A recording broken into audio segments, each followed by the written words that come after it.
Welcome to the Bushido Gang. What's up, ladies and gentlemen? It's Attack on Samurai, bringing you all a discussion video talking about the Pokemon Direct for today, for August 18th, 2021. So, in this Pokemon Direct for today, they had the Pokemon Company, or actually, I guess Game Freak delivered their Direct about Pokemon Diamond, about the Pokemon Diamond and Pearl remakes, as well as Pokemon Legends. They also talked about some other stuff as well, like Pokemon Unite, this Pokemon Cafe mix thing, and then Pokemon Go. Unfortunately, I wasn't there to really hear the rest of it, and honestly, I don't really feel like talking about those other three games. So I'm gonna talk about the remakes and Legends Arceus, because those were the games I really wanted to know about. So if you wanted me to talk about the other three games, I'm sorry, I'm not going to. I'm just gonna talk about these. So before we get started, please make sure to leave a like and comment on the video, letting me know again what are your thoughts about the direct and just how do you feel about it. I feel like they actually did a pretty good job despite them not saying anything for 6 months since they first revealed these games. We're almost 5 months since it was pretty much towards the end of February. But yeah, basically it's been 5 months since Game Freak and the Pokemon Company really delivered information about these games, and finally today they delivered. So I just want to say I'm actually really happy that they that they finally said something after 5 months.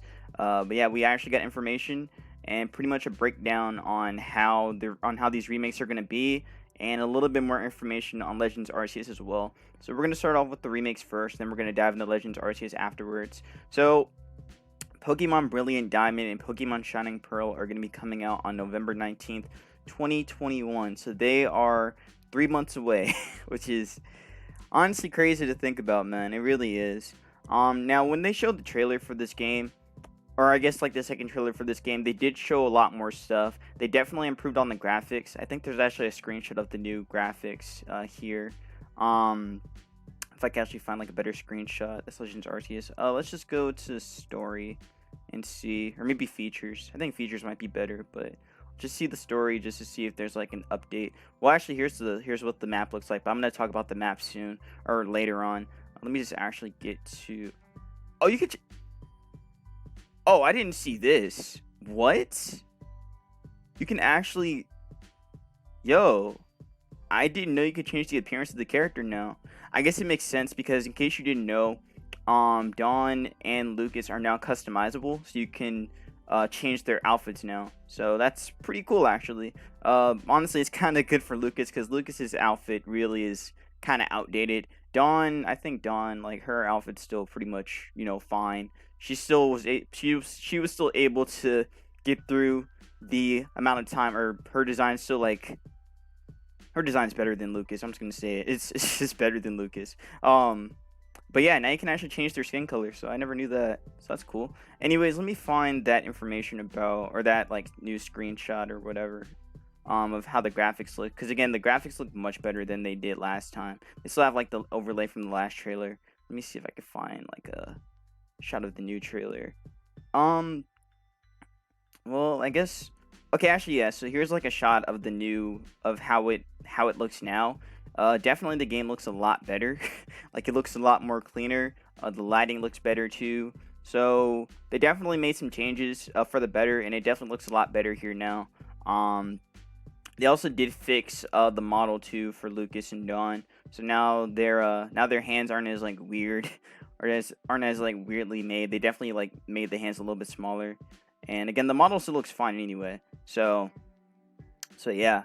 Overall, I think graphically they did a pretty good job in actually like saying how it looks now, or just showing how it looks now and everything. Graphics weren't really like a big deal for me, honestly, but I'm just glad that again they improved on it. So I think that's a pretty good point to make. Now, and what I want to talk about is the other features that they showed off here. Again, I'm gonna go back to the underground. Actually, let me just see if there's anything else. Okay, no, I guess there is just the underground. So the underground is like the big thing that they showed off here.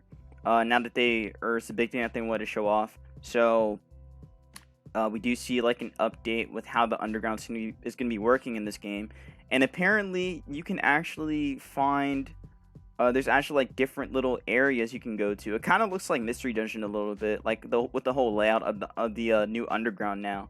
They definitely upgraded it, so now it looks much better, I'd say.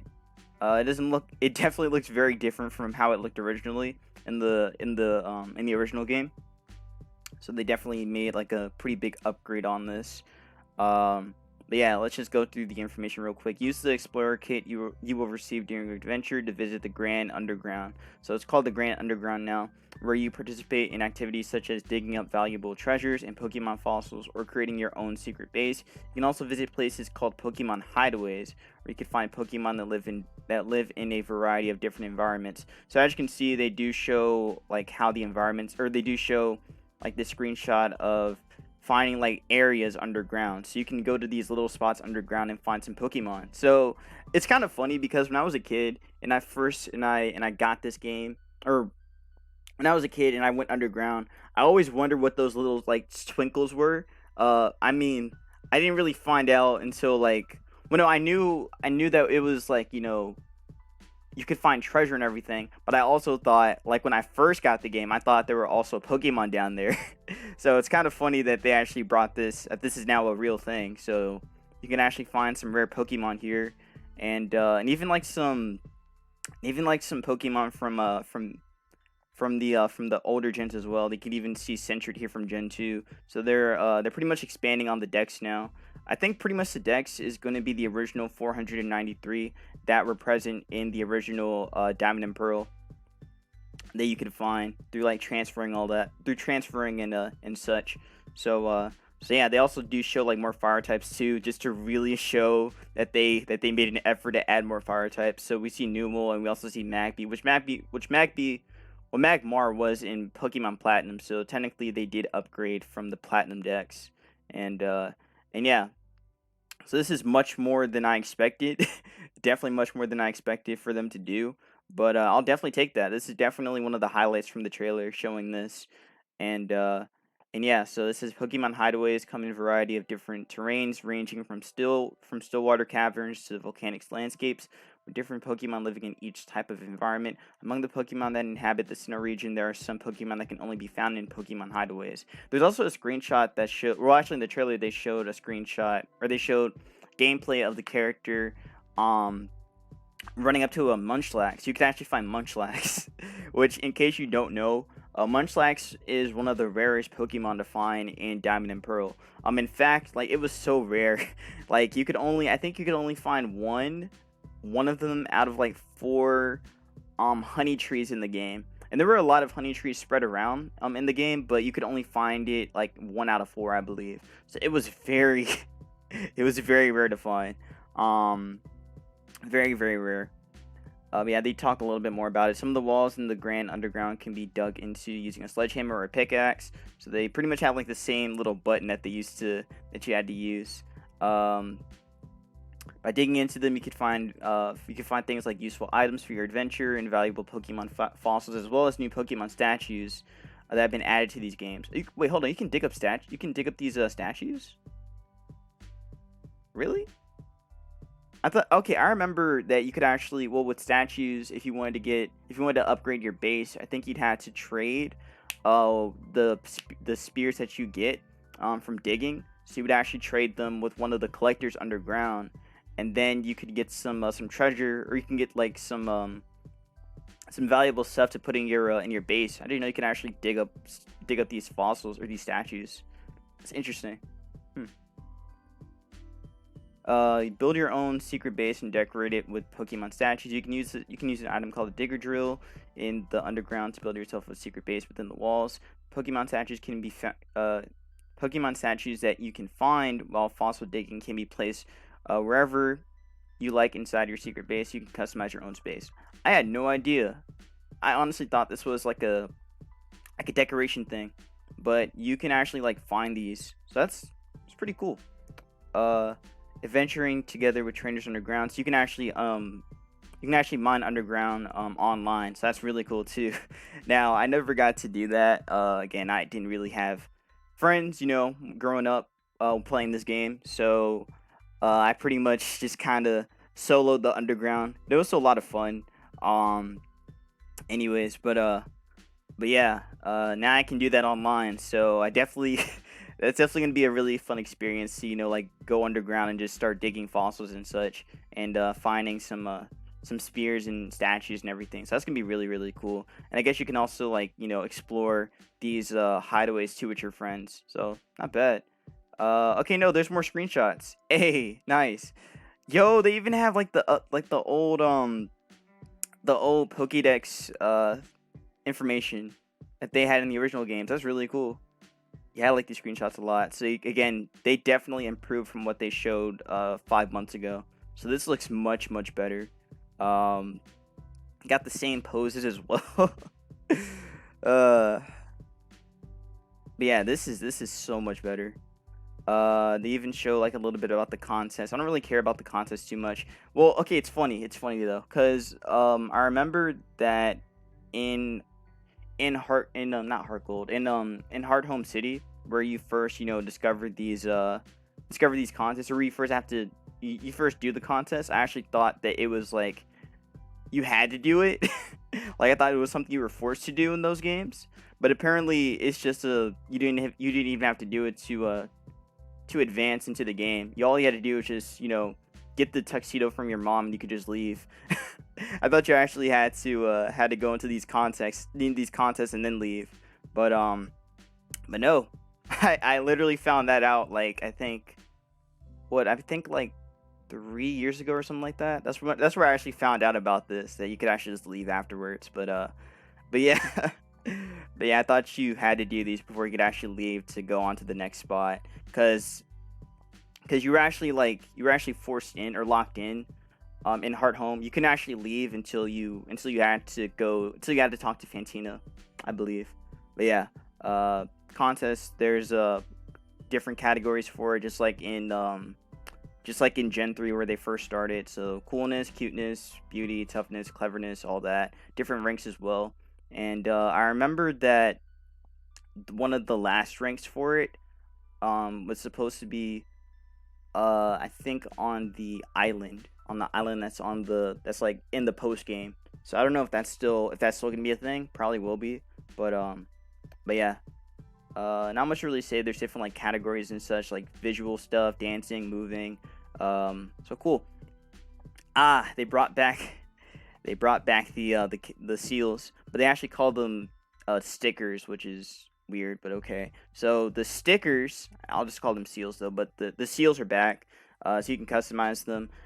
I'm pretty sure they call them stickers because I'm pretty sure they got rid of the words on it, because you could actually put like letters on the seals or on the ball capsules.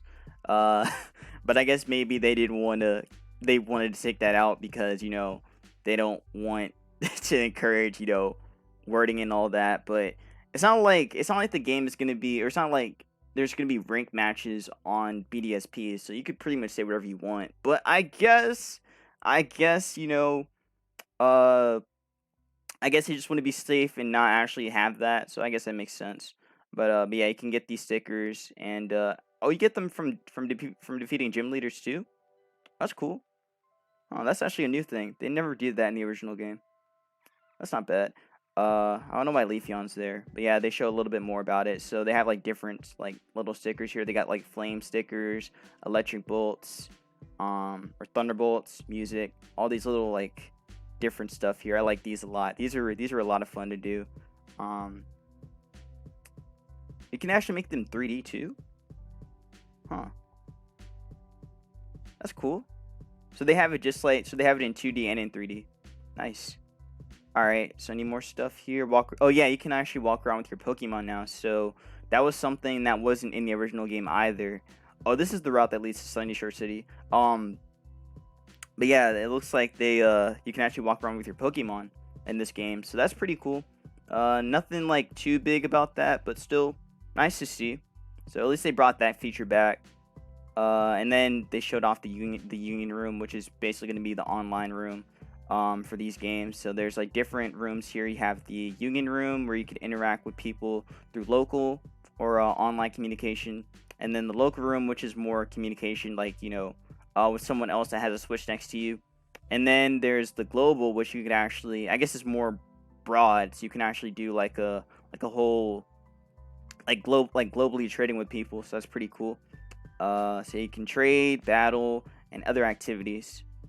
And then you can also like change your outfit too. So that's also a new thing. You can change your outfit now, so they have different styles here. They're probably gonna add like it's probably a whole bunch of crazy different styles you could do. It would be kind of cool if they have like different styles that are based off the gym leaders too. I think that would be pretty sick. Not like the gym leaders not like the gym leaders had really cool designs. I'd probably say maybe my favorite one though, maybe would probably have to be Vulcaner's design. So maybe if they have that style, that would be pretty cool. Or even the Elite Four too. Like, like that would be pretty cool actually. Like, could you imagine Dawn wearing Cynthia's jacket, bro? That you know what? I might have to play Dawn just because of that. That'd just be kind of sick. That would be kind of cool actually. Yeah, you get different outfits. So nice. And then they also have this here saying that Brilliant Diamond and Shining Pearl are going to be compatible with Pokemon Home in 2022. So that means that all the Pokemon, all the 493 that were in this game, or in the original game, and are probably going to be in this game as well, that means that they will all be in here. And pretty much all the mons that were a part of the original games were cut, like most of them were. So pretty much the Pokemon Home Dex is basically complete after this. So yeah, it's pretty much that. Now I want to go back to the map because I want to show you guys like what Sinnoh looks like now. So let's see. Let's go to the map here. Nope, that's not the map. The map is somewhere. I think it was in the story. Pretty sure it was in the story, or it was in home. Probably in this. Nope, it's right here. Okay, so this is what the Sinnoh map looks like. So we got so here's okay, so I'm gonna give you like a quick breakdown of how the game, or how like the layout of the game worked. So what you do first is that you start off here in in Twin Leaf Town. You start off here in Twin Leaf Town. You walk out, then you go to Lake Verity, where you get attacked by some Starly with you and Barry there. Then you walk out after you take the after you bring the suitcase. Actually, I'm probably talking about Platinum. Oh shoot. Well, basically same thing. You go here, you end up seeing the professor, and then the professor, leaves the suitcase there. You pick up a Pokemon because some random Starly are going to be fighting you. Then you walk out after you pick up your Pokemon. You beat the Starly, then you come out, and then you see Professor Rowan. Actually, no, I think you come back home, and then you go to Sand Gym Town. Then you talk to Professor Rowan. Then he gives you a Pokédex. Then you walk out. Then you go to Jubilife City. You have to talk to some clowns. They give you some coupons. Then they give you a Pokédex. Then after that, you walk over here to Orberg City. After you get the Rock Smash, or the Rock Smash HM, which is probably going to be here because they did show the HMs being back in some form. Because I saw the Rock Climb. And then also the trailer did show Rourke, buy a Rock Smash Rock. So it looks like HM moves are going to be back. Or maybe it's going to be like, nah, I think they're going to be back. They're probably going to be back in some way. Or maybe they're just going to be TMs. And you can still remove it anyway. Probably going to be TMs anyway. But yeah, you go to Orberg City, you fight Rourke. Then after that, you go back, you fight Team Galactic. Why am I spoiling this game? I'm spoiling the whole game, or the whole beginning. Okay, well basically you go boom, boom, boom, boom. Man, I really just spoiled the whole game. But yeah, basically the whole layout is the same as how it was before. In Platinum, it was a little bit different because, well, there was just different there was different like spots you had to go to, or the order was a little bit different after the second gym, cause you had to fight you actually fought Maylene first, or actually you fought Fantina first before you fought Maylene, because Maylene was actually the third gym leader in the original games, but they made you fight Fantina instead, which I don't know why they did it like that in Platinum, but that's how it was. Um, but yeah, again, the order did change a little bit, but but yeah, again, they did cut out some stuff, or not cut out some stuff, but they didn't add stuff from Platinum. Like for example, one of them is, well, actually, the Pastoria still looks the same. Nothing really changed there. Um, Looks like they have the original design from the from Diamond and Pearl as well. The original Galactic Building, because the original Galactic Building, or the Galactic Building in the and Platinum was a little bit different. It had like some rings around it. And same with the Eterna building too. So that's a little bit different. But again, it's pretty much a 1-to-1 with Diamond and Pearl. So not a whole lot of Platinum stuff besides maybe the decks, which is a little unfortunate because Platinum definitely fixed a lot of the issues that Diamond and Pearl had, like for like speed, the decks, and really just like a lot of after game stuff, which is what a lot of people are kind of on the fence about with this game because the after game stuff isn't here. Like now I'm going to talk about it. Now I'm going to talk about the island. So this island right here is for the post game. In the post game, you would come to this island and you would pretty much explore it. There were a lot of Pokemon that were from the older games that are around here. Like you saw a lot of Gen 1, Gen 3, even some Gen 2 stuff around here. There's also some legendary Pokemon. There was also like a legendary Pokemon you could get here too in the original games called Heatran. And Heatran was somewhere up here. And I think they just cut that off or something. Not showing more about this because I'm pretty sure it's a little bit higher up here, but I might be wrong. But yeah, they do show different areas. This is the fight area where you start off. Then the survival area is like right here. The resort area, which actually looks. Oh no, they don't have the villa. That's tough. They don't have the villa.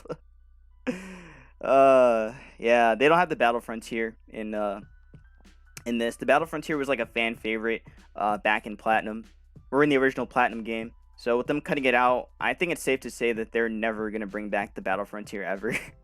I mean, it pretty much was guaranteed when they didn't bring it back in ORAS, but now that we see it not here, I think it's pretty much safe to say that the Battle Frontier is just dead. So it's tough. It was definitely like a fan favorite location, but it is gone. So none of that. And then right here, this is like the hidden lake, or the hidden fourth lake, which spoiler alert, it leads to a legendary Pokemon, but I'm not going to say anything else about that. But yeah, at least they have that there, so at least we know what we're expecting here, but maybe there's going to be more to tie in with that. And then also over here is another like post game. There's also like more post game area stuff where you could get another legendary Pokemon up here, but I don't know if that's gonna be an event or not. But hopefully that's just gonna be. Well, by event I mean not a gift event, not a mystery gift stuff. I thought it would be cool if it's gonna be like an in-game event. But again, we don't know. Don't know how it's gonna be handled. Hopefully it is an in-game event because I don't think a lot of people would be happy if it was just another mystery gift event. I don't think people would really enjoy that. But it could be that case. Or maybe they could just re-release the event. They could do that as well. I don't think it would be as fun to just get the Pokemon itself.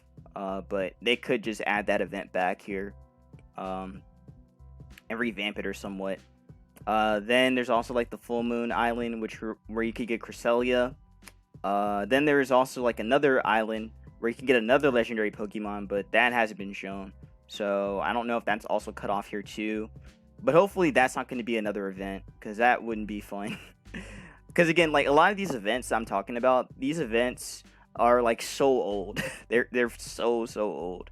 I never, like when I was a kid, I never had the chance to actually play these events. Because by the time Platinum came out, 2009, I didn't really know about these events, and I didn't have access to them. Because at the time you could only get them at GameStop, I think. So I might be wrong. I think you could get them as mystery gifts, but I just never knew about it. when as a kid. So yeah, there was also like some other stuff here too with Arceus that was up here on Mount Coronet, but I don't know if they're gonna add that too or not. I doubt it, since Legends Arceus and this game are just so close together that I don't think it makes sense for Arceus to even be in this game. But if they do add Arceus, that would be very cool. That would be fire. But I don't know. I don't know. I feel like they're not gonna add it. Again, seeing as how they've pretty much cut the platinum content, but still, so it's not all bad. It's not all bad. It is gonna suck that these events are probably gonna be, again, these events I'm mentioning are probably gonna be what's it called? Are probably gonna be mystery gift events. But again, it's still not all bad. But yeah, not much else to really say about this game. Besides, of course, the stuff already mentioned. Yeah, they talk about being a champion and all that. Get all the 8 badges and fight Cynthia. Spoiler alert. But yeah, just fight her. She's the she's the champion, man. She's the champion of this game. You got to fight her. She's tough. I'm gonna let you know. She's very tough. If you never played this game, she's one of the most popular champions of all time. Okay, I'm kidding. I'm gassing her up too much. But she is. Cynthia was quite strong back in the days of old. but yeah, she is definitely a fan favorite. Showed the legendaries, of course. Nothing new about them, unfortunately. No Primal Dialga like a lot of people wanted, or Primal Palkia. Yeah, nothing of that. And there actually are in-game differences. Okay, that makes sense. So pretty much the same differences from the original game. So you get Cranidos and Stunky and Diamond, and then you get Shogun and Glameow and Pearl. So I know what I'm getting. I know what game I'm getting. I got Diamond when I first got this game. So definitely gonna do it again. Maybe I get both, because I have both games anyway. Well, I have all 3. I got Diamond, Pearl, and Platinum. I think I'm pretty, like, I don't remember what, like, I know I got it in 2000. It was in 2007, because that was when I was going to the 3rd grade. But I don't remember if it was right when I started the 3rd grade, or if it was like a couple months around that time. But I know that's when I got Pokemon Diamond. And again, I played it a lot, but my brother also played it as well. So we kind of just played, like, he played some and I played some, but he played more than I did as a kid, or when I was a kid. So yeah. Like, I think he ended up being the champion before I did, which is kind of funny. But yeah, it's just going down memory lane. I miss those days so much. Those days were a lot more calm and more carefree. But they were also kind of sad too, since I was going to a new school at that time. Again, sorry, but anyways, yeah. It's pretty much that. Again, nothing really new about this. I hate to say it, there's not really much new about this game. There's not really much new. It looks nice, but Platinum is probably still the superior version. It's probably so superior.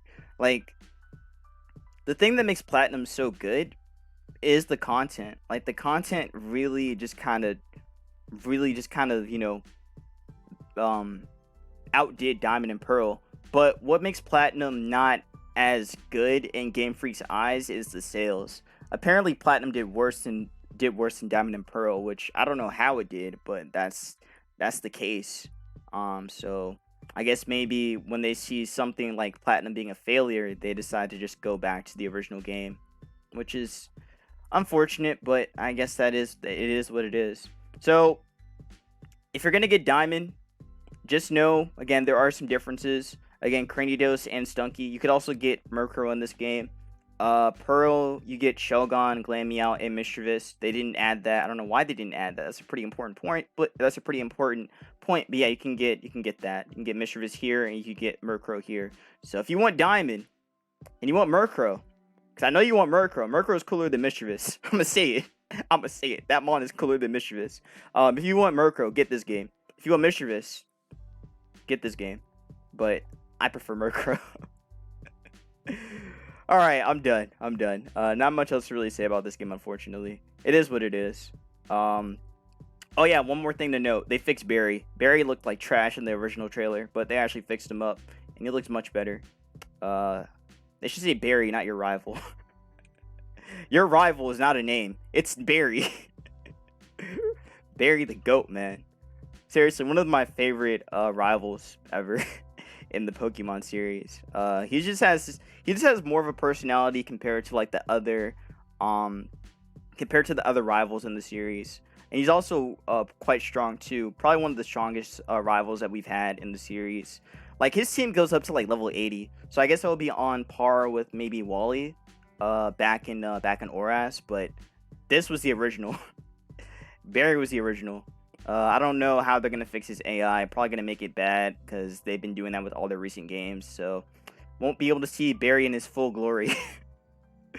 By the way, did you know that the AI in Diamond and Pearl could actually, well, Diamond, Pearl, and Platinum actually switches out their Pokemon? You probably didn't know that, but yeah, they can switch out. It's very rare, but it does happen.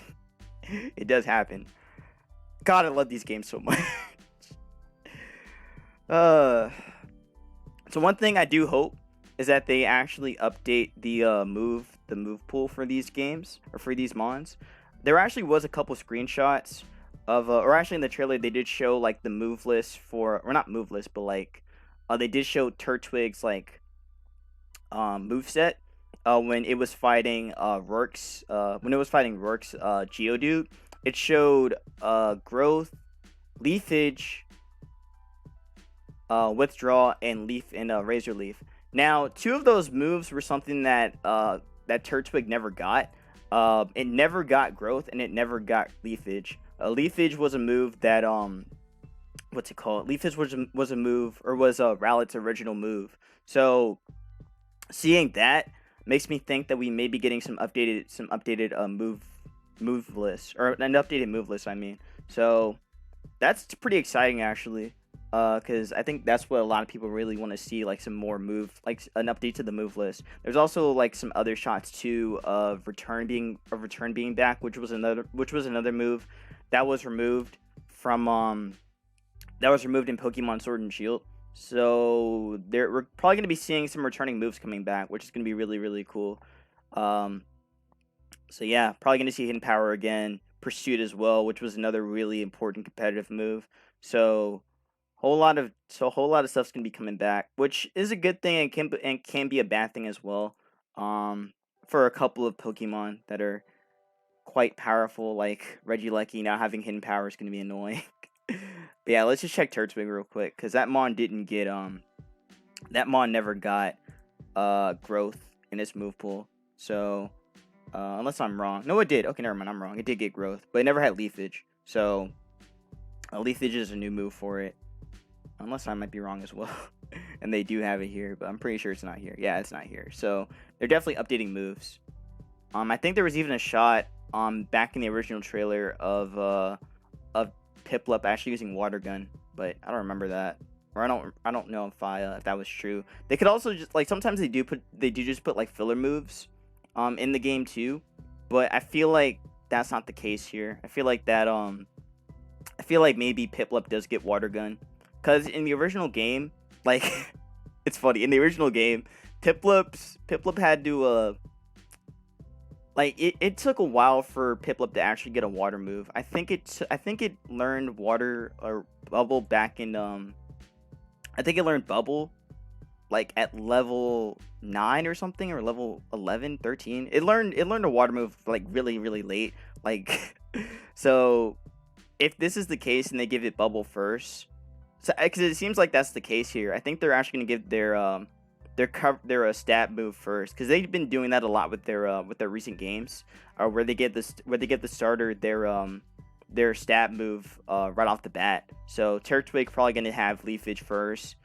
Chimchar probably gonna get like, I don't know what's a weak fire move besides Ember. Probably still gonna get Ember anyway, and then Piplup getting Bubble. So that's probably what's gonna be, which is not as fun. I like actually having to work to get the coverage move or get the stat move. But you know what?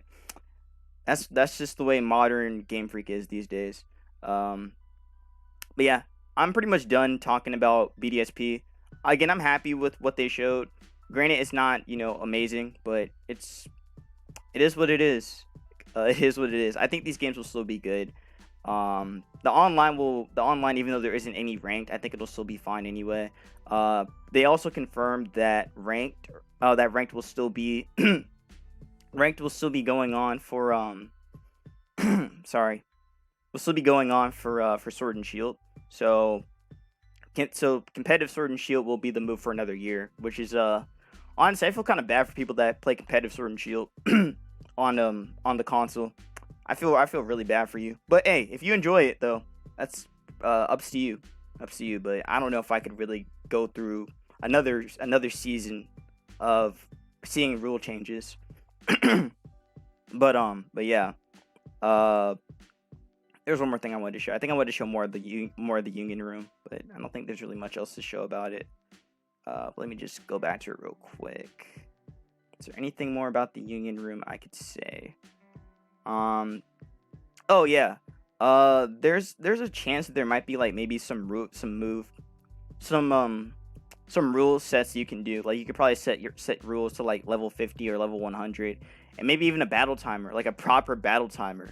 So if that's the case, your boy gonna be doing Wi-Fi battles. I haven't done Wi-Fi battles since Gen 7. So, and I mean like early Gen 7. That was the last time I did Wi-Fi battles. So those might be coming back. So at some point I'll probably do them in like a stream or something on Twitch, or maybe I'll just do like random Wi-Fi battles and just record them and just have it for you guys to enjoy. I think that'll be a lot of fun. So yeah, if you guys are up for that though, I'll definitely be down for doing that. And yeah, again, Wi-Fi battles. I'm very excited. I am quite excited. So that is something to look forward to. Definitely gonna be a lot of fun then. Yeah, I think I'd only play BDSP just for the just to record Wi-Fi battles. Pretty much, that's just it. And I think I'd be pretty satisfied anyway. Like pretty much switch between Wi-Fi battles and doing Showdown lives. So I would be doing Showdown lives, both current gen and old gen, BDSP Wi-Fi battles, and it's gonna be a fun time, man. It's gonna be a fun time once these games drop. Oh man, I cannot wait. And I guess also Legends of Arceus coverage too, which by the way, I have not talked about that yet, and I will be talking about it as soon as we get there. So let me get there real quick, and let's talk about Legends Arceus. So here we go, Legends Arceus. So quick. All right, this game coming out next year, January 28, 2022. I stuttered there. 2022. That's what I mean to say. Okay, so graphically, this game looks a lot better than what they showed the first time. They definitely improved a lot on the lighting, so it definitely looks a little bit better than what they had in the first trailer. I still think there's still a couple things they can still fix. Like I think the grass texture is still a little too I don't know. It doesn't look that great. I think they can still fix that. They still have enough months. They still have like 5 months to fix that. Not 5 months. They have No, I'm right. They have 5 months to fix it, or 6 months to fix it. I mean, I can't do math. I'm pretty sure it's 5 months. They have 5 months to fix it. But yeah, they do show like different stuff here. But they do show a little bit more about the battling mechanic. They showed more about how the wild Pokemon interact in the wild and all that. So let's talk about this one first. So seek out Pokemon. Pokemon live freely in all kinds of places, in grassy fields, in forests, or out in the water, to name a few. How much time do I have, by the way? I've been talking for 38 minutes. Let's go. All right. In grassy fields, in forests, or out in the water, to name a few. There may be certain Pokemon behaviors, or even entire species, that you witness only under right conditions, such as during a particular time of day or in certain kinds of weather. Okay, so weather has been confirmed. There is rain, there is snow, and there is sun, and probably sand. So cool, but not going to be as dynamic compared to like Sword and Shield, because Sword and Shield had some bipolar weather. Like I was looking at different like shots of the game. And like the weather changed like every 5 seconds. So I guess it'll be more dynamic here, more natural. More natural. So that's gonna be pretty cool. But yeah, they do appear at different days of time of day and time and weather as well. So that's pretty sick. Now the battle mechanic. So they showed the battle mechanic a little bit. How to start a battle with a Pokemon. If you throw a Pokeball containing one of your Pokemon at a wild Pokemon, a battle will begin. You'll enter battle seamlessly rather than switching to a battle-specific screen as in previous games in the Pokemon series. So basically, what happens is you throw your Pokemon at the, not at the Pokemon, but you throw your Pokemon at this Pokemon and then you start a fight. That's pretty much how it starts. So there's different, there's different sections or options. You got fight, items, or Pokemon, then you have run. And it looks like you can actually like rotate between them as well. So that's kind of cool. Makes it a little bit more what's the word? It's I can't think of the word. But yeah, they also show Rowlet's HP, which is insanely high. That is not a typical Rowlet HP. That they definitely buffed up the stats for these Pokemon by quite a lot. Like Rowlet's HP is not that at level 12. It'd probably be like half that actually in game. But yeah, it looks like the stats got buffed by quite a lot for these Pokemon. So they're not going to be accurate compared to the games. So that's one thing to note, which means we may see some like HP on Pokemon that we don't normally see. Like probably a Blissey having like 1,000 HP or something like that. So just be warned. But yeah, all right, time for Pokemon battle. The flow of battle in Pokemon Legends Arceus works differently than in previous games in the Pokemon series. In past games, battles proceed one turn at a time, with each participating Pokemon typically taking one action per turn. In Pokemon Legends Arceus, Pokemon stats and other factors determine how many actions each Pokemon gets to take and in what order. So this can create situations where one Pokemon might get to take multiple turns in a row. You could heal your Pokemon immediately after dishing out an attack, or throwing yourself all in with a no holds barred flurry of attacks. So basically, what it means is that you can kind of stack up on, I guess, your stack up on whatever you want to do. So you could just commit to, I guess, attacking like every time, or I guess like stack your action pretty much. So that is interesting. I think is there any more to it though? No, well, actually, it just shows like different scrolls. These scrolls are actually really important to note. So there's agile style, and there's strong style. So Pokemon can remember 4 moves at a time to use in battle. So just like the original games, in this game, the moves your Pokemon can use can also be unleashed in 2 new ways: agile style and strong style. Use these different styles skillfully to gain the upper hand in battle. So agile style, use a move in agile style. Using a move in agile style raises the user's action, which may make the user's next turn come sooner, but lowers the move's power. So that is interesting, that you basically can get a kind of a speed boost if you think about it. You get a speed boost to just, attack first. So that gauge will always just be going up every time you use the agile style, but the power of your attack just goes down by a little bit. So that could be situational. That could actually be pretty good for like some setup options. Like if you want to set up an agile style to, be able to beef up your Mon, then you could go for like a strong style afterwards and then just do heavy damage on the next turn. So that could be kind of cool. But again, we probably don't know how these stats, or how these what's the word called, if setup options are really going to act the same way as they do in the original games. But again, we'll have to see. But it's kind of cool that they add this though, different kind of style to it. I'm glad they didn't change too much from the original formula of the game, where you have 4 moves to use and you still attack the opponent with those 4 moves. I'm glad they didn't add like 10 moves or something. That would be kind of crazy. that would be a little crazy. But I do like this though. I don't like how the character though is still kind of just positioned there. Like I thought maybe the character would be a little bit more, what's the word? Like would move around a little bit while fighting. I think that would be kind of cool, be a little bit more interactive. But I guess since the player has to be there with the Pokemon, I guess it makes sense. But yeah, also I never realized how small Lucario is compared to the trainer. Maybe they actually got the scaling right, because Lucario's really short. It's like 4'11", so I think they actually got the scaling correct in this game. Also, I didn't know Floatzel was that huge. The hell? Okay. And then they show Strong Style. Using a move in Strong Style raises the move's power, but your Pokemon's action speed will be lowered. So as you can see, it shows Lucario. Well, actually, no, they're pretty much even, but it's actually interesting that it's not based on the speed of the Pokemon. Because in case you don't know, Floatzel's actually faster than Lucario. Naturally, like it has a base speed of 115, while Lucario has a base speed of 90. So naturally, it outspeeds it. But I guess they aren't going by the speed stat in this game, and they're just going by how fast you can or how often you go for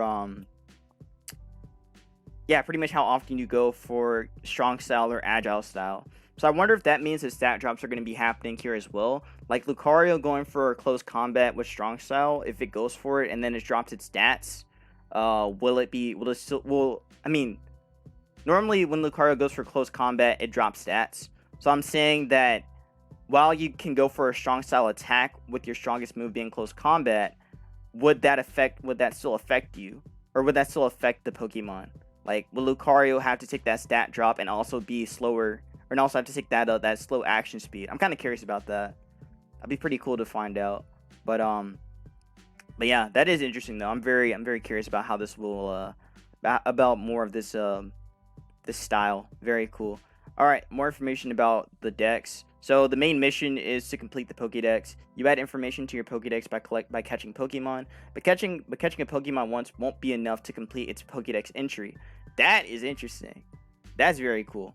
So you can't just add one. So you can't just catch one Pokemon and then that's that. You actually got to do more than that. I like how they're actually building on top of that. You'll need to keep studying that Pokemon and complete research tasks to increase your research progress on it and flesh out its Pokédex entry. That's so cool.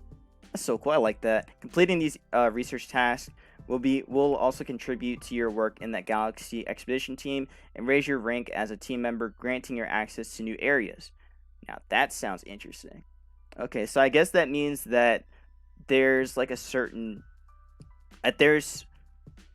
you have to probably like do certain tasks in these areas. You have to catch the Pokemon multiple times in these areas before you can actually advance into the next area. So that's interesting. So I wonder how big are these areas going to be before you can actually, expand and, go to other areas. I think it's going to be quite fascinating. I wonder how many Pokemon are going to be in this game anyway. I'm pretty sure it's going to be, the original, what is it, like 154? The original 154 from, I think it might be more than that. No. I think it might be less than that. I think it's like 113. 113 or 154 or something like that from the original Dex, or from the amount of Sinnomons. But I'm pretty sure that's going to be, well, actually it's not just Sinnomons though, it's also like other Pokemon as well, like Rhydon, Gyarados and all that that were also present in the original game too. So there's definitely more to it than that. But yeah, you can see different tasks like number caught, number defeated, number you defeat it with ground move, blah blah blah. So different tasks here. So I do like that. I like how they're adding on to the whole Pokédex entry, just really expanding on it. So that's very cool. And they do show that that there is a rank system. So with this, you officially attain the rank of first star in Galaxy Expedition Team. So nice, very very cool. Base camps. You're serving outposts. Whenever you leave Jubilife Village, which is the main hub of the game, to set out on your excursion, your first stop will be one of the base camps that will serve as a handy outpost for your work. You can stop by for a rest during an excursion, letting your team of Pokemon recover their health, or you can use your camp's workbench to craft some items. So they did show like different items you can craft. I think they showed like you can craft some Pokeballs, potions probably, and other stuff as well. So yeah, it does show the workbench right here. So pretty cool. You may become unable to go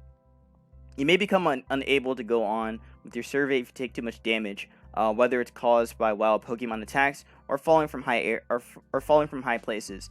Now this right here, I really really gotta just say, wow, they actually did it. They did it. They made Pokemon, not as soft as you think, because it's crazy. Cause like you never would think of Pokemon like while they are called wild Pokemon and everything, they don't actually attack the player. Um, they never attack the player. So it's just like, wow, there's actually danger in this game. You actually have to be aware of you have to be aware of some Pokemon running up on you and just attacking you, or again falling from a high place, which they did show the character actually falling. But then a Braviary caught them. So spoiler alert. But yeah. But yeah, you can actually fall from places. So I guess that makes sense too. If you get into danger, don't be reckless. Use your base camp to full effect as you carry out your survey work. So interesting. Okay. And like I said, they do show crafting, so they show that you can craft Pokeballs, which of course got an apricorn and a Tubblestone. A Tubblestone. Make items from crafting. As you're exploring, you'll collect all kinds of materials that you can use for crafting, combining items to make new ones. For example, if you combine an apricorn and a type of stone called a tumblestone, you'll be able to craft a regular Pokeball. You can craft items using the workbenches found at base camps and in Jubilife Village. So the design of the Pokeball is so bizarre to me, you know? Like I guess this is what an actual apricorn Pokeball would be like, if we got it this way from Kurt. But again, Kurt modernized it, I guess. So I wonder, that makes me think, because again, like what I like about Pokemon 2 is really the whole mythology and I guess like backstory of really behind the characters and such. I wonder if we're gonna see Kurt's descendant in this game, or something, or like someone similar to him, because I mean, we're gonna learn how to make these Pokeballs anyway. So it's got to be by somebody that knows how to make it. So Kurt would be the most likely, or Kurt's descendant will be or Kurt's ancestor would be the most likely choice to be the guy or girl that shows us how to make these Pokeballs. So that'd be pretty sick to see. Also, another thing to note is that they do kind of look like those Pokeballs from that Oak used back in that old Pokemon movie called Pokemon Forever. So Professor Oak, when he was a kid in that movie, he was called Sam Oak, but he used like this Pokeball that had like a timer on it. So you would like twist the knob of the ball, and then it would, and I think like Steam came out, or actually no, the Pokemon came out, and he had like a Charmeleon or whatever. But yeah, the Pokeball will come out, so it looks kind of similar to that. And it does say they were made mostly of wood and steam puffed from their tops when Pokemon were caught. So when you catch them on, then the steam pops up, and you know that you caught it. So really weird how they do this stuff, man. Really, really weird. All right, smoke bombs. Oh, we ninjas out here. Oh, we ninjas.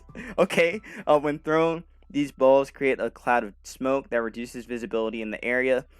They'll keep wild Pokemon from noticing you. They'll be a great aid in stealthily approaching Pokemon in areas where there are no rocks or other obstacles to hide behind. Very, very cool. I like that. Stealth mode. Enzio in this bitch. I'm kidding. Little Assassin's Creed joke. Okay, heavy balls. Heavy balls are a special variety of Pokeballs that are more effective at catching Pokemon that haven't noticed you yet. They haven't yet noticed you.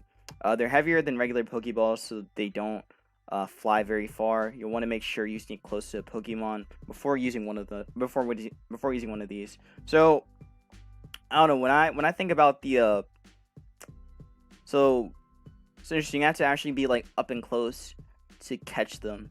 Did they have like a different design or anything? Well, okay, you can't really see it that well, but it looks like it's like a black design. Like a more sturdy kind of black ball. Okay.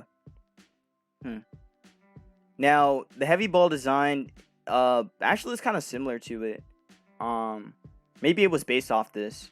But it kind of had like a green look or a gray look. Let me actually find it. Because I'm pretty sure I can find heavy ball. Heavy ball. Actually, let me just go to items. Screw it. I'm just gonna find. Let's give Bisharp a heavy ball. So yeah, the heavy ball looked like this, which is like a gray kind of ball with the sides around it. But it was used to catch heavier Pokemon. So that's interesting. That it has like a different function here, where it's only here for like trying to get up and close and catching them. So nice. That pretty much covers like I guess the features for it or for this game so far. Anyway, we don't know much else yet, but we're gonna find out. But that was just the seek. That was just seeking. Let's just observe now. So observing.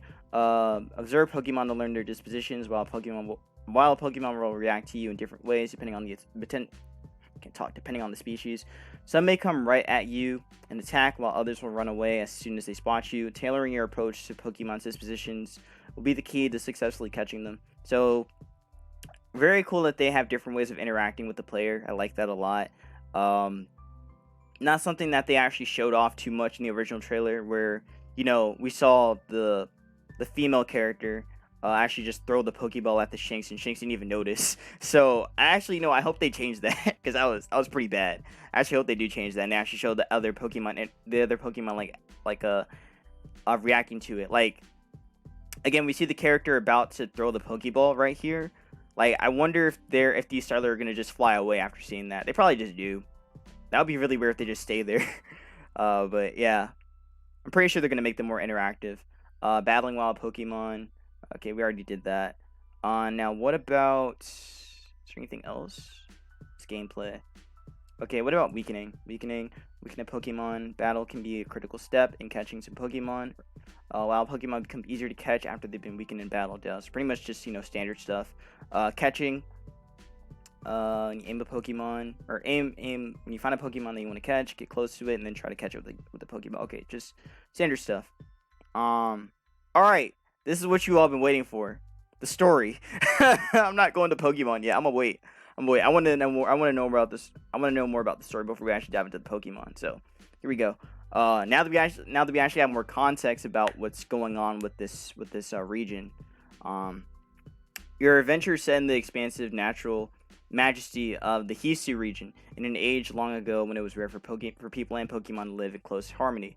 In time, this land of Hisu will come to be called Sinnoh, a region you may know well. Mount Coronet rises from the center of the Hisu region, surrounding on all sides by areas with distinct environments. Each area is rich in its own natural features and plays host to different Pokemon ecosystems. One such area is the Obsidian Fieldlands, which is replacement with gorgeous flowers and verdant vegetation. What's more, it appears to team with Pokemon that favor meadows and forests. Okay, so I do like how they're expanding on the different locations here. So we do see again more of a layout of what olden Sinnoh looked like. Go back of what olden Sinnoh looked like. So looks like Snow Point City is like more up here.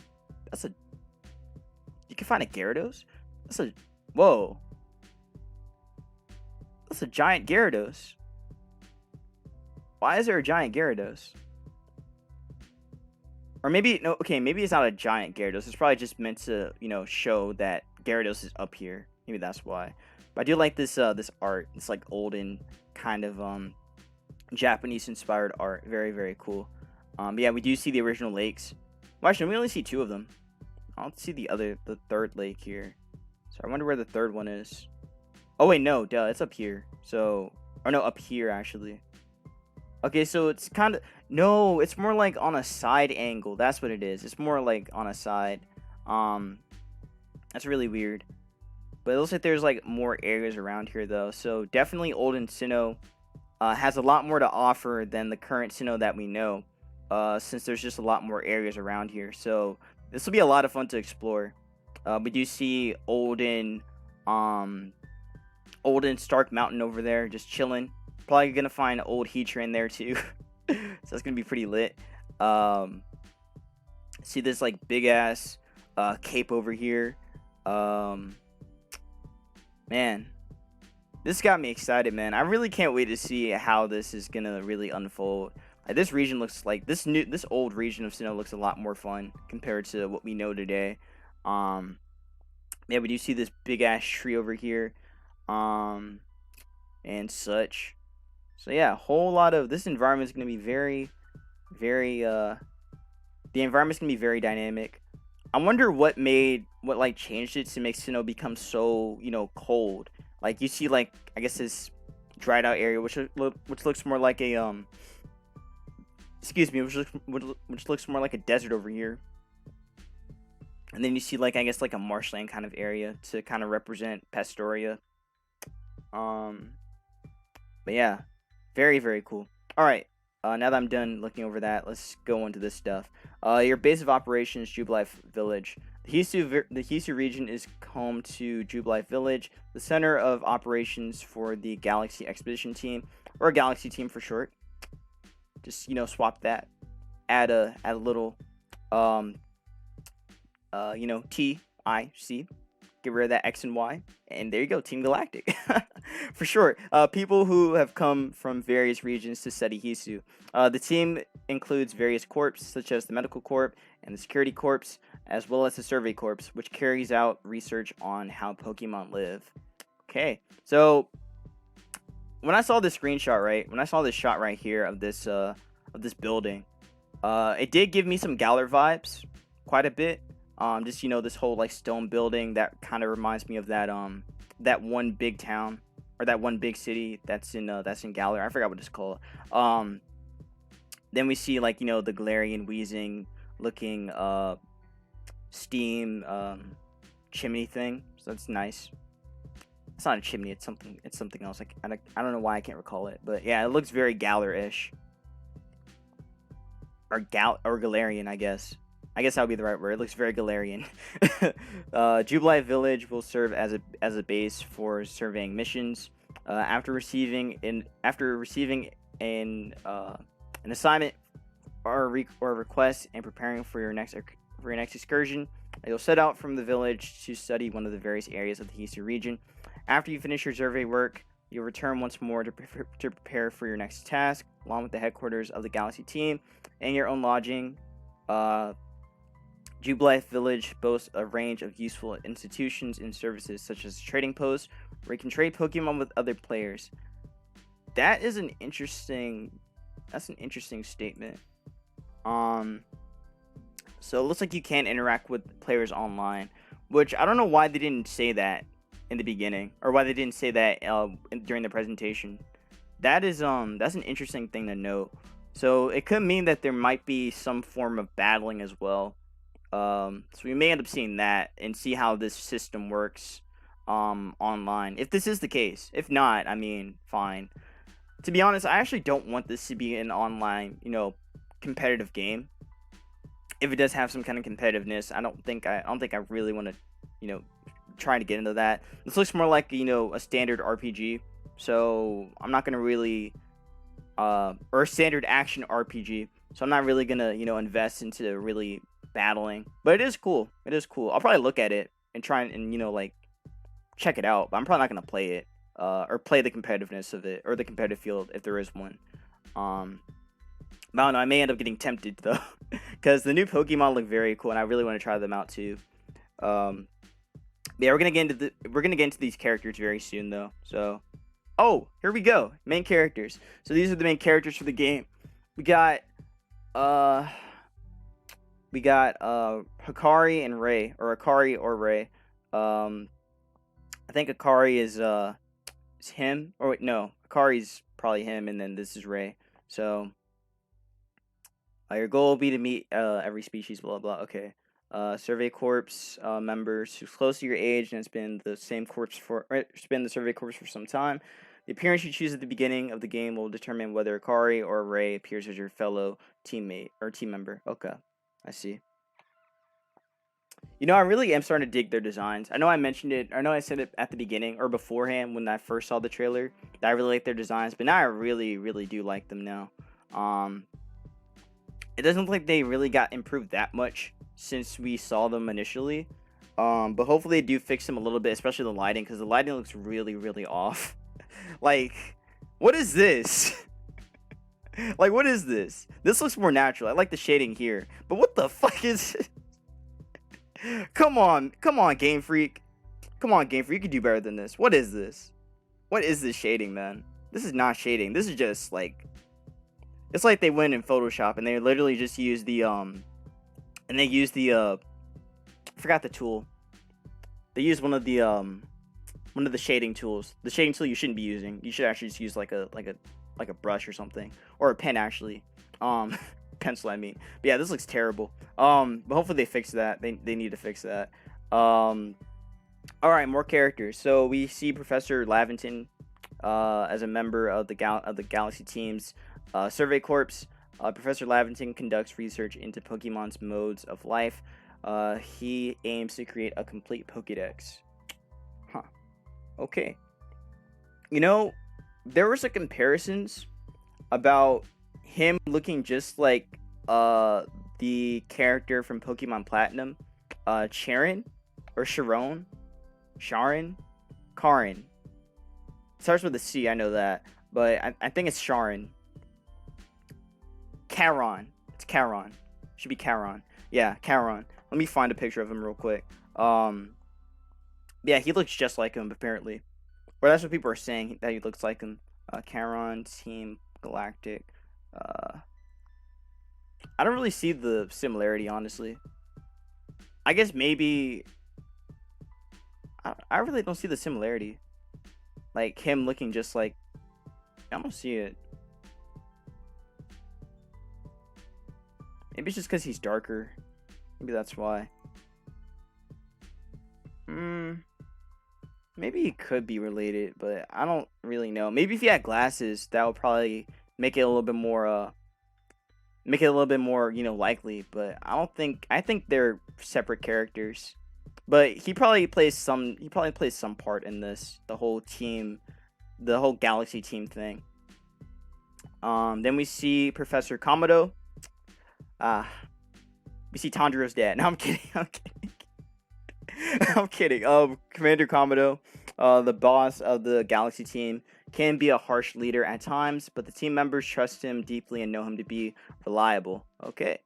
So I wonder who he looks like, man. I couldn't tell you. Jeez. Also, this design is fire, man. Look at that. Look at that pattern right there. Jeez, that pattern is beautiful. Beautiful, man. Seriously, this looks really good. Then we see Captain Celine. Captain Celine is the leader of the Galaxy team's Survey Corps.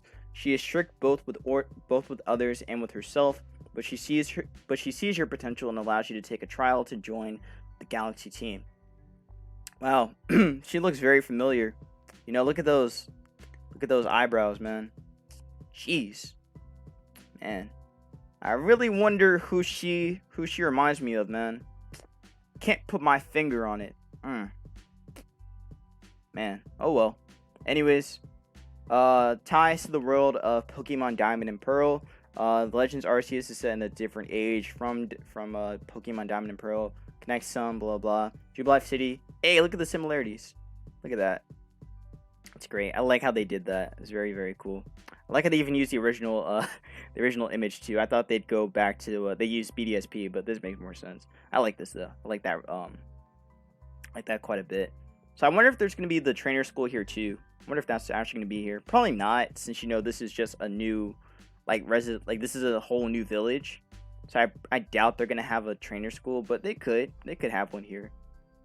Just so really match up with it. Oh, I wonder what about the original, like the Poketch guy, the Poketch the Poketch corporation thing. I wonder if they have like some kind of ancestor here too. I think that would be pretty sick. Like you just see some guy that's talking about, oh, I want if only I could make some kind of device that could show time. Oh boy, that would be kind of sick if they did something like that. Anyways, Professor Komodo and Professor Rowan. Wow, who knew they had the exact same look? Crazy, man. Honestly, Professor Komodo, who appears in Pokemon Legends Arceus, is an ancestor of Professor Rowan, who appears in Pokemon Diamond and Pearl. It seems that there are other characters in the game who might also be ancestors to familiar faces you may know. Nice. I like how they tied that in. Very, very cool. So I wonder how are they gonna work that out. See, He doesn't look that. He's probably like in his 50s, I'd say. 50s, maybe late 40s. So I wonder if now there's no way. Again, that's way too late. But probably his son would probably make him. So if he does have a son or daughter or whatever. But yeah, probably whoever he mates with is gonna make him, and that's gonna be that. Yeah, I know that was a weird saying. That was a very weird saying, but that's what I said. Okay. I'm kidding. I'm kidding. All right, this is the last part. Now we got the Pokemon stuff. All right, you ready? Let's talk about the stuff that you all want to see. Stuff I've been holding on to for a while now. Let's talk about Rowlet. All right, so Rowlet has nothing new here. Oh, it actually went to a whole separate page. Rowlet has nothing new. Nothing about its ability or anything. It's 1 foot. That boy is small. Boy is small, bro. Small. Yeah, nothing here. I'm glad they didn't show anything about the starters in this trailer. I'm really glad they didn't show anything, cause that would have, ruined the surprise. Because we all know that these starters are very, very unique. They're gonna have some kind of crazy form in this game, whatever it is. And I'm excited for it. I don't think they're gonna make them. They're gonna have like their regular evolutions. That just doesn't make any sense, Like, why would you introduce 3 different starters from 3 different regions, and then not give them a new form or some kind of unique ability? It just doesn't make any sense. They're definitely getting a new form, whatever it is. But yeah, we're gonna find out what that is once the games come out, because they probably won't spoil that, because they did that last time when Sun and Moon came out and they spoiled everything. Like, they literally spoiled the whole Pokédex when they did so many trailers for Sun and Moon. Like in my opinion, I think that kind of ruined the game, actually. Like, it wasn't as fun to see all these like Pokemon, because you already knew what was gonna come. So pause. But yeah, not much to say about the starters. But now we can actually dive into the new stuff. So let's talk about Arceus. I keep messing with you guys. I'm sorry. Let's actually talk about Weird Deer. Weird. Okay, so Weird is a Stantler evolution. Now, Stantler is a Pokemon that no one thinks about at all. Like, no one. Have you ever had a conversation about a Stantler? Ever? Tell me. Be truthful with me. Have you ever had a conversation about Stantler? Like, have you ever thought, man, I wish Stantler was good? like, have you ever had a conversation about a Stantler? Just be honest with me. Have you ever thought about this mon at any point in your life? Chances are you probably haven't. So let's talk about this mon. This mon's originally this mon's like, okay, let's actually talk about Stantler now. Let's talk about Stantler. Stantler, you know what's funny? When I was playing on the ladder yesterday, I actually ran into a Stantler in ADV. It was really funny. It was actually annoying. It kept paralyzing me, parafusing me, and just stomping me. So it was a lot of fun. It's a whole lot of fun. Anyways, this mod is terrible. It has some really cool moves though. It has a lot of normal coverage, a lot of psychic coverage as well. Stat wise, this thing is actually its stats aren't that bad actually. 95 attack, 85 special attack, 85 speed. It actually has decent stats. The problem is that it's not good. The problem is it's not good enough. Like, this would be okay back in GSC. Maybe even ADV if you really want to try it there. But this would probably be okay in GSC, in like maybe GSC NU, or maybe GSC ZU. That's probably the closest this thing will be at. Or like probably the best this thing will be viable in. But yeah, everything past Gen 2, this thing is terrible. So this mon getting an evolution is very good, because now you can make this Eviolite, and now it's bulkier. Granted that doesn't make it better, but it is bulkier now, so that's a cool thing to note. It's kind of funny too, because now that this mon is a now this mon has an evolution, it's technically an LC Pokemon, so that means you could actually use Stantler in LC. Now, let's go to LC real quick. just because it'd be fun. Just because it'd be fun to see. Let's go to LC. So LC is right here. I can't see. Right there. Alright. So let's check LC. And let's look at Stantler. Now, Stantler compared to the whole metagame. Bro, this mon does not belong here. Look at these stats. I know people are just joking about it, but come on. Be real. This mon is not staying here. This mon ain't staying here, bro. Like, look at these stats and look at the covers that this thing gets. This thing ain't staying OC. No way. It'll be a pretty good. Maybe it'll be a good NFE. I doubt it though. All right, let's actually talk about Weird. So Weird, a Pokemon that's close with people and helps make their lives possible. In the Hisa region, Stantler can evolve in a Weird. I like calling it Weird. I don't know why. I just like calling it Weird. Okay, Weird Deer. It sounds better saying Weird. Okay, Weird Deer. This Pokemon has been treasured since long ago by the people of this region, for whom it is indispensable. It grows much larger when it evolves, and garments with the fur shed from its beard, tail, and legs are highly prized for their top-notch protection against the cold. It emits psychic energy from the orbs on its antlers. That reminds me of a certain anime character from a certain popular anime called that starts with an N and ends with an O, called Naruto. You know, 6 Stage mode. You know, got those orbs. You know what I'm saying? Anyway. So using the black orbs at the base of its antlers, this Pokemon generates and unleashes psychic energy powerful enough to destroy space. Jeez! Oh, you want to fight Pokia? Okay, bet. Go fight Pokia and lose. Okay, Weird searches out safe paths by using its antlers like antenna, running at the head of its herd and leading young Stantler. That's so weird, young Stantler. That's such a weird line. Like, I'm so used to, well, again, Stantler isn't the one I typically think about, but when I do see it in whenever I replay Heart Gold Soul Silver, like, that's the only time I actually think about Stantler. That's the only time I think about that mon. But still, hearing the line "weird" or "young Stantler" is just so weird to me.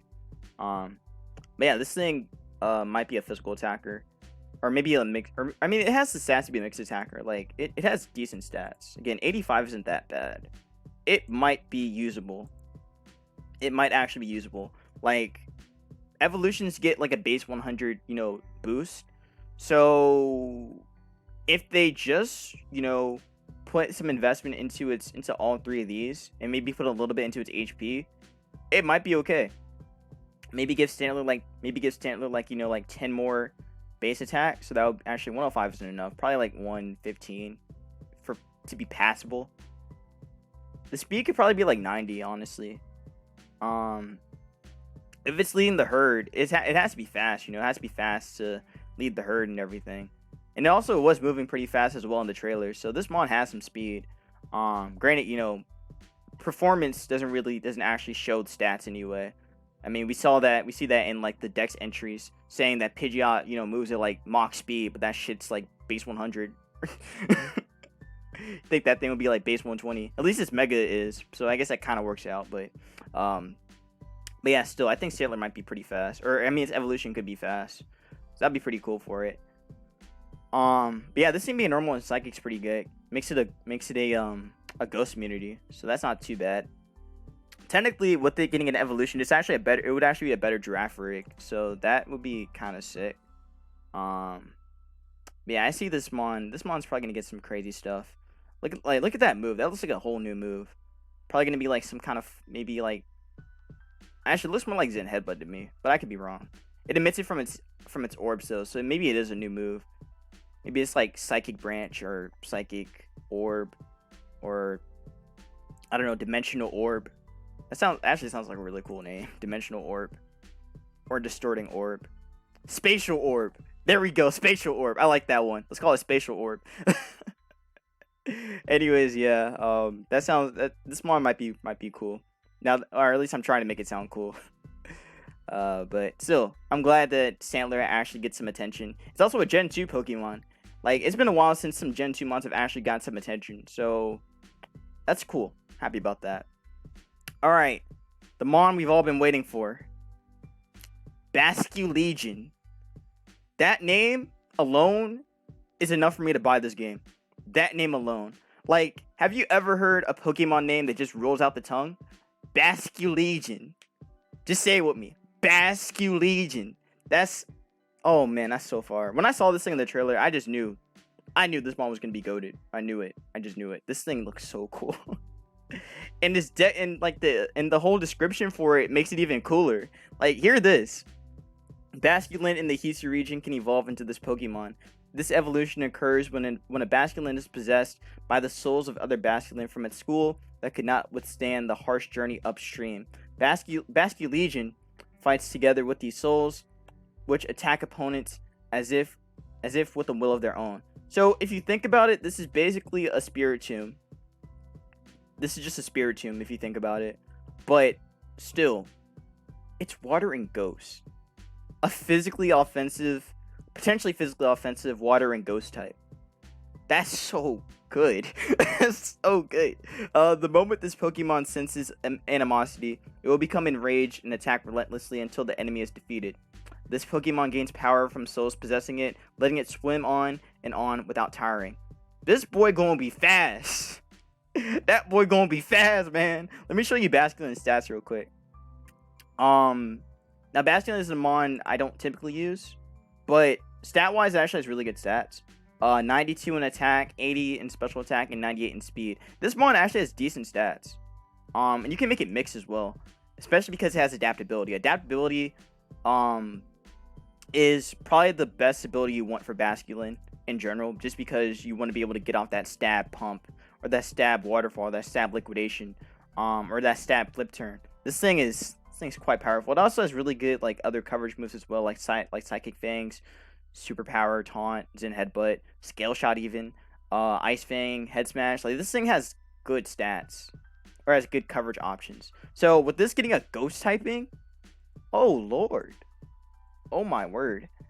And also, just looking at Basculegion, I feel like this mon's gonna be fairly tanky.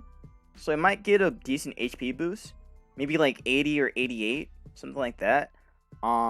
Definitely the attack's gonna go high. I feel like it's gonna go like maybe 120. And they could either drop the special attack, or they could maybe buff it a little bit, maybe like 90. That way you could still make it a mixed attacker. So maybe something like that. And maybe make the speed like somewhat higher, not too much, maybe like 105 or something like that. But definitely the defenses might get bulked up a little bit, but I don't know by how much. But its attack is definitely gonna be high, definitely be very high. So that gets me excited. This one is going to be so cool. This one's gonna be so cool. Like, I hope that it keeps these abilities. I really hope it does, or at least it keeps adaptability. If it can keep adaptability, or even get Swift Swim, if it does get Swift Swim, that would be very cool as well. Because imagine this thing with the bulk it has, and having, water and ghost coverage, which is very good offensively anyway. Like, bro, this thing is going to be nasty under rain. I'm actually excited for this mon once it drops in like another year.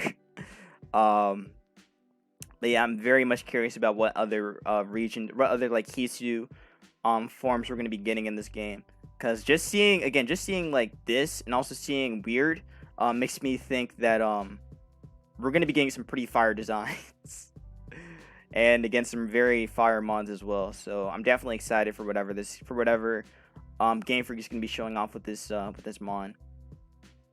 Also, I feel like this thing's going to get its own special move as well, just like how Weird had his own special move with the orbs, or with the orbs on its head, or on its antlers. So maybe this will get like some kind of physical ghost move, which would be pretty good as well, because a lot of people are speculating that it's going to get Poltergeist. That'd be very cool. I would appreciate that. That would be very, very nice to get Poltergeist. Because again, water and dark coverage, you already hit the dark types very hard with Basculin anyway, so once you just remove the dark types, then you just Poltergeist everything, you just sweep. So I definitely could see this thing just be quite the sweeper, man. It might actually put, I'm not gonna say it's gonna put Barraskewda to shame, but it definitely will have some competition as a sweeper if it does get Swift Swim. But I mean, it'll just be a better breaker, I think. Yeah, I'm very excited about Basculin, man. This thing, Basculegion, this thing's gonna be so cool once it drops. Yeah, it basically looks like a more buffed up Barraskewda. So this is a very cool design. Again, more Gen 5 appreciation. Very, very cool. You know, the little tail it has, like this ghostly tail it has, kind of reminds me of like yokai a little bit. A little bit of some yokai watch stuff, and even what else? And even some okami stuff. Has that little kind of vibe to it. So I like that a lot. Honestly, it does look more like a yokai now that I think about it. Hmm. But yeah, this design's very cool. I like this. All right, next mon. Next mon to talk about is Hisuian Braviary. So apparently Hisuian Braviary is psychic and flying, which is a little bit of a turnoff, but it could be okay. It could be. Has potential. But again, we'll just have to read the description first. A solitary bird Pokemon that flies in from the north in winter. When Rufflet in the Hisu region evolve, they become Hisuian Braviary. In the winter, this Pokemon flies in from somewhere farther north. It is larger than the previously discovered form of Braviary, and it tends to live alone rather than in flocks. Hisuian Braviary can immune its eerie screeches with psychic power to generate powerful shock waves. It then uses its sharp talons to tear at and seize prey weakened by these shock waves. Apparently, it can also use its psychic powers to strengthen its sixth sense and enter a trance that boosts its physical abilities. Avatar? Last Avatar? Aang? Hello? I'm kidding. This is cool. This is very cool. I like this description a lot. So it does show that Braviary is using some kind of physical psychic move. It looks kind of like a Psycho Cut, actually. Now that I think about it, it definitely looks more like a Psycho Cut, which is kind of a turn off. I thought it looked like a wing at first, but it looks more like a Psycho Cut, which could be bad, could be a bad thing. But still, this description right here, where it says it goes into a trance, makes me think that maybe it's gonna have some kind of new ability, or maybe some kind of new psychic boosting move that actually boosts its attack as well. Maybe boosts attack and special attack, but even still, that doesn't really help it. Like, Braviary is more of a mon you want to actually like hit things with. So you want to actually hit things hard with like Choice Band or even like Scarf. But Choice Band is definitely better, definitely the better option, or even like Bulk Up too.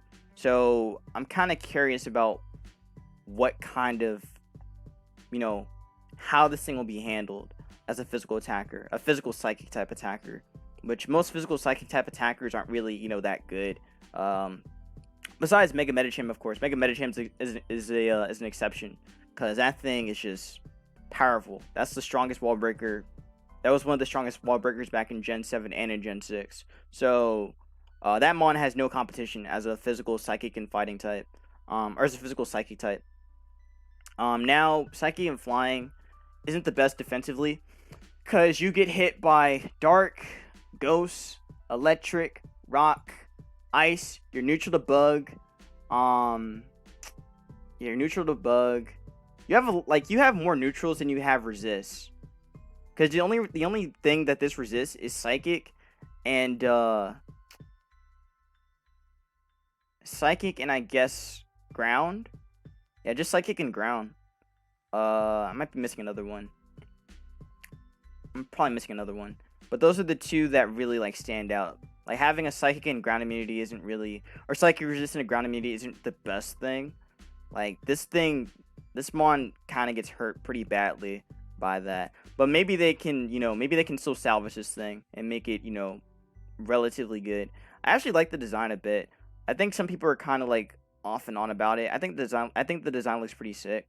However, I think this should have been maybe, I don't know, this purple stuff could have been maybe red or maybe even blue. I think blue would have been a lot better for it.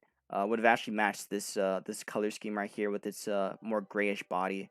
But hey, that's just my take on it. I think the mon still looks cool though, regardless. But I'm very curious about how they're gonna handle this thing stat wise. Let's actually take a quick look at Braviary stats real quick. So Braviary has some pretty nice stats. It's got base 123 attack, decent bulk, and it's decent bulk with 70. Well, actually, I guess not decent, but average bulk with 75 defense and 75 speed def, and then 80 in speed.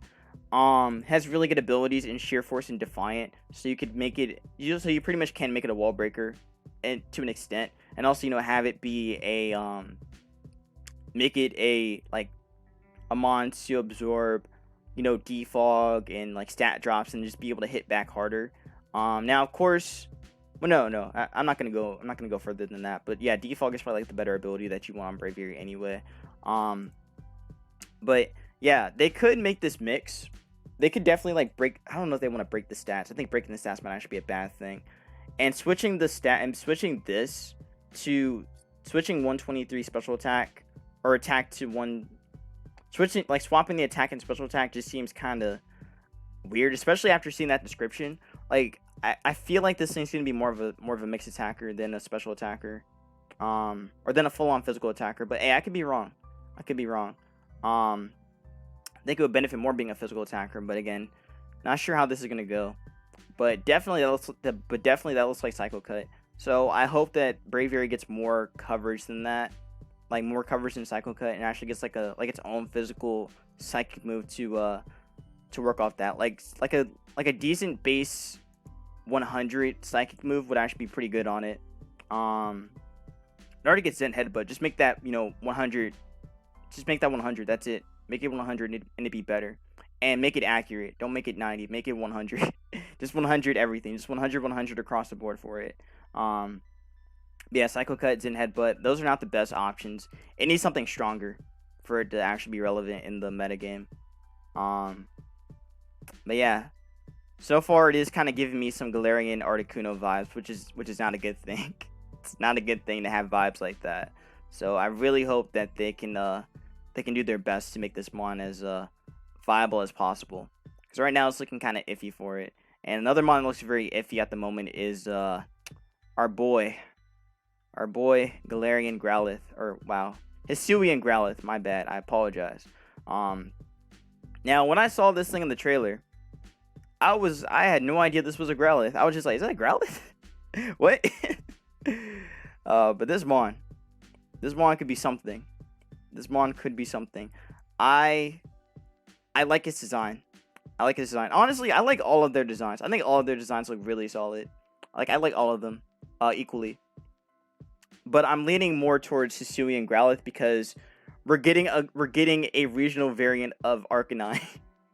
like people have been begging for this since Alolan forms even came out. So the fact that we get a popular mon like this with the variant form, or with a regional variant, is really, really cool. So I'm happy that we get a regional variant for Growlithe, but it does suck that it has Fire and Rock. Now, Fire and Rock is not a good typing. Let me tell you why it's not a good typing. Let me tell you something. See this mon right here? This mon's only good in VGC because of this ability. It's really only because of this ability and Dynamaxing. Now, Dynamax doesn't exist anymore because it sucks. No one uses it. No one likes it. So this mon's irrelevant. But at the time when people were, spamming this thing, shout out Wolf Glick, when they were spamming this thing, you could do some stuff with like Skull Dragapult, and get your steam engine boost plus weakness policy, and then just sweep teams. And that was cool in VGC. Now outside of VGC, in the singles metagame, this thing is terrible because this thing is weak to everything. Rock and Fire is a terrible defensive typing because the only thing you resist is Fire, Steel. No, actually, you're neutral to Steel. I think. Pretty sure you're neutral to Steel. So you only resist Fire, Normal, and you're neutral to Rock. Or you're neutral to Grass. Yeah, you're neutral to Rock as well. Actually, you're super effective to Rock. Never mind. So yeah, this one has very little resistances. Oh, Flying. I forgot about the Flying. You have 3 resistances: Fire, Normal, and Flying. Those are not common typings. So yeah, this thing is terrible. Or Rock and Fire is a terrible defensive typing. Now offensively, that's a really good typing because Fire and Rock hit Flying, Ice. What else? You hit pretty. Well, Rock hits most things neutrally anyway. For the most part, so that's why Stone Edge is so good on a lot of wall breakers.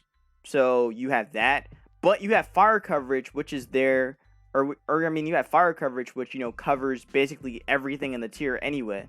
So when you have a mon like this, that mon has a lot of potential. Honestly, it has a lot of potential as a wall breaker or even a sweeper. Now let's actually read the description before we actually theory mon this thing. So, soft fur, stony horn. This Growlithe, as it appears in the Hisu region, or wait, this is Growlithe as it appears in the Hisu region. Its Hisuian form has longer, more voluminous fur than the previously discovered form of Growlithe. This soft, heat-retaining fur helps the Pokemon thrive even in the frigid Hisui region. The sharp horn on its head is made of rock, but it breaks easily, so Hisuian Growlithe uses it only when it'll have the greatest effect. A wary Pokemon that guards its territory with a partner, Hisuian Growlithe are highly vigilant and tend to be seen watching over their territory in pairs. Apparently, they have lived apart from humans for a long time and are unused to being around people. Building trust with a Hisuian Growlithe takes time. Very, very, very cool description. I will get this thing. This mon will be on my team. I mark my words. I'm bringing Samura and I'm bringing this thing. I'm definitely using Oshawott. I don't care what anyone says. Oshawott will be my starter for this game. First playthrough, I'm definitely using that thing. I'll probably use Typhlosion after that, or on my second run through. But definitely on my first run through, I'm using Oshawott. But yeah, I'm also using this. I have to get this. I have to. It's just necessary. It's a necessity. And I'll probably get maybe some other Sinnohmons too. Maybe I'll add Torterra or something.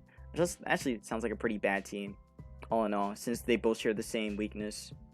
Being weak to everything. I'm kidding. Okay, so offensively, like I said, Rock and Fire are pretty good typing, But let's actually look at Arcanine. Arcanine's interesting, It's interesting. Let's look at NU, where this mon actually is right now. Arcanine and NU are currently used as a defensive wall, because Arcanine has two good abilities in Intimidate and Flash Cannon. Or Flash Fire, wow. Flash Fire is there to be a fire immunity for other fire types. But granted, you don't really need to run that much since there aren't a whole lot of fire types in NU.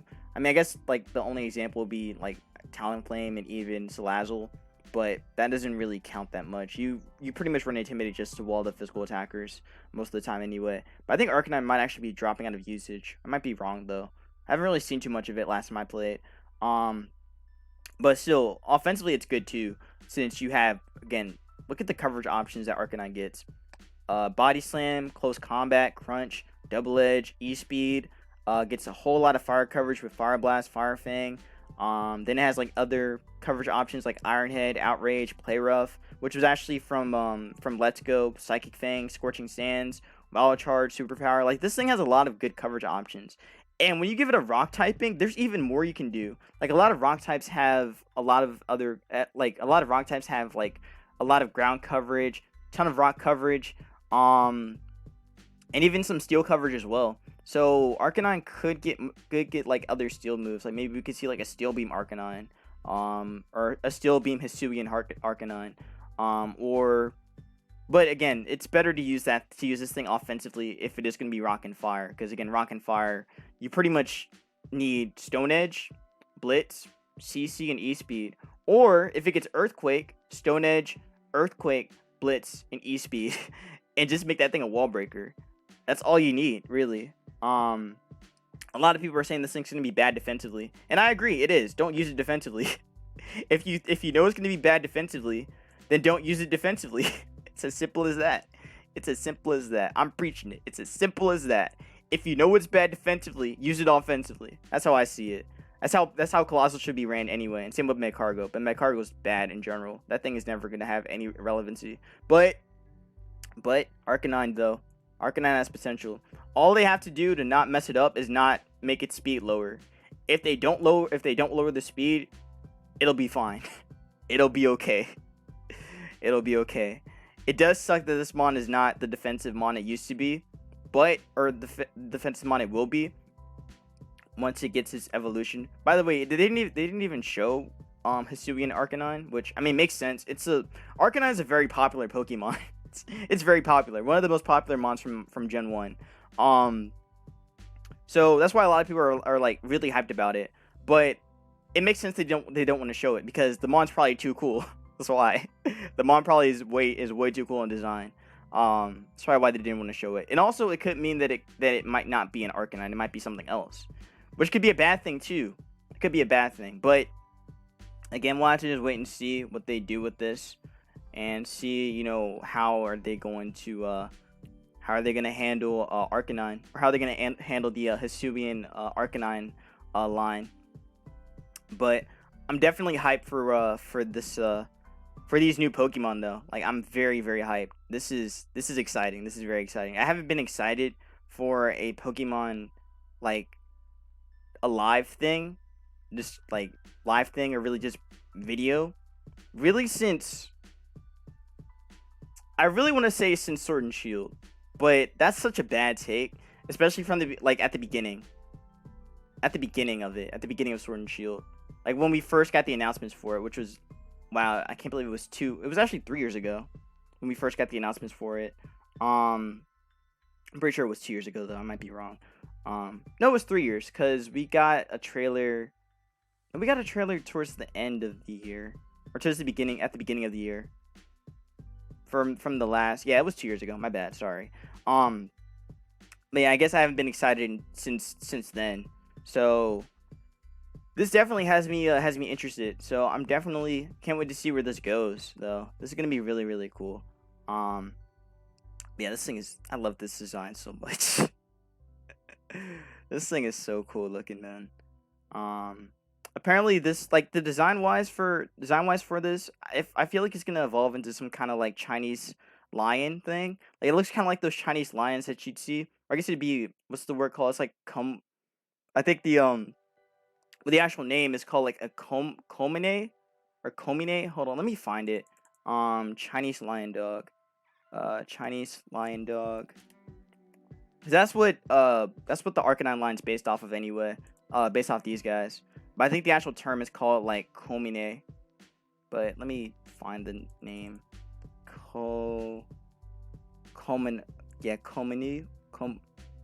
Kominu. Yeah, it looks like this basically. Lion dogs. So Arcanine's looking something like this, or whatever the evolution is for this thing. For this Hisuian and Growlithe, it's gonna look something like this. So it can mean two things. Could mean that Arcanine is just going to be bulky. It's going to be very bulky, but also really slow, which I don't want. Do not make this slow. Please. Don't make this slow. Do not make Arcanine slow. But it's Game Freak, man. It's Game Freak. They make all rock types slow except for like the Lycanroc line.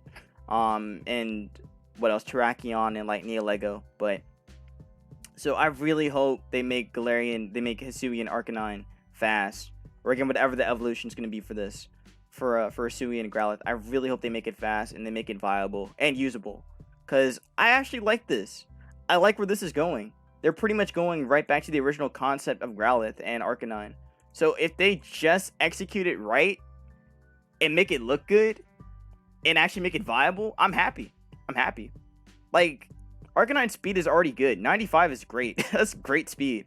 Especially in the current, like, even in the current Sword and Shield OU metagame. That's really good speed. Well, I mean, you speed tie with Kyurem and Lele, but you still outspeed most of the mons down there anyway. So it's actually really good speed.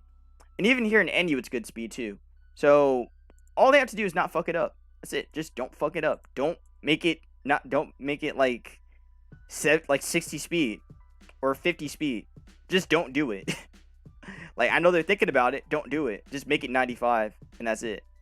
Like, this is what I want to see on my Hisuian Arcanine. Also, it could be Rockhead. This could be Rockhead too. Rockhead would be amazing. That way, you don't have to take recoil from you wouldn't have to take recoil from Flare Blitz or even from Head Smash, because this mon's definitely getting Head Smash. Like, just look at it. It's definitely gonna get Head Smash. Like, can you imagine this coverage, man? Head Smash. Flare Blitz. E-Speed. Like, just look at these three moves right here, man. These 3 moves are ridiculous. Oh my goodness. And the potential for it to get EQ is even more possible, or even high horsepower. Like, that's very possible now. So we might see that. We just might see that. But again, if we don't get ground coverage, I mean, that's fine. Arcanine, while it would be good to have, it doesn't need it. But still, this is already good enough coverage right here. Like, you hit everything with this. Let's get that boy a choice band and just do tons of damage. Like, that's all you need. You can even make it Scarf too, and it'll still do work. But come on, man, this is a beautiful looking moveset. Oh my goodness. Oh my goodness, man. Arcanine could actually be good again. It could potentially be good again. Yeah, literally, it doesn't matter defensively how you handle Arcanine. Or how you handled the Hisuian Arcanine. Definitely want to go all out attacking with it.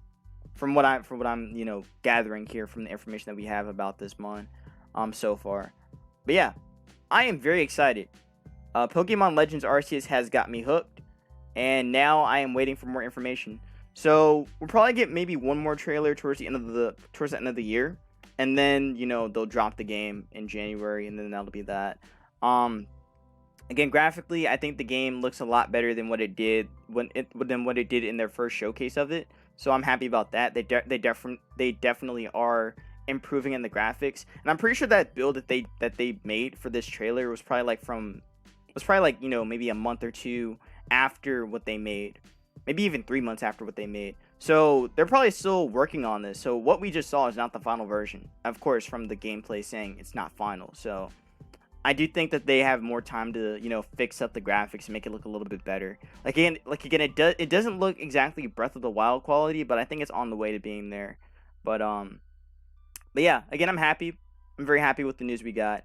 BDSP definitely got the lower end of the stick. It wasn't as good as we expected. Or, I mean, it looks good. Graphically, the game looks good. But in terms of content, we already know it's not going to be very, very content heavy. So, not going to be on platinum level, unfortunately. But I probably will still buy it just because, again, I love these games so much. Like, Diamond and Pearl really were my childhood. Like, I love Gen 4, man. I'm a Gen 4 fanboy till, like I just am. Like, I really do love the Gen 4 games so much. So, there's a high probability I will get that game just because nostalgia. In this game as well. But yeah. So that's that. I probably talked for over an hour, probably actually almost 2 hours, but I'm done. Let me know what you guys think about the news that we got today for BDSP and for Pokemon Legends Arceus. I would like to know your thoughts as well, or I'd like to know your thoughts on how you feel about these about the news we got. I definitely think that this was worth the 6-month wait. Granted, I wish we got a little bit more information, but I think this is worth it. BDSP is pretty much a 1-to-1, unfortunately. But I do wish we got more information about Legends, though. But again, we'll probably get more by the end of the year. So yeah, that's that. Again, be safe, wash your hands, and I will see you for another Pokemon BDSP / Pokemon Legends Arceus discussion. Peace out.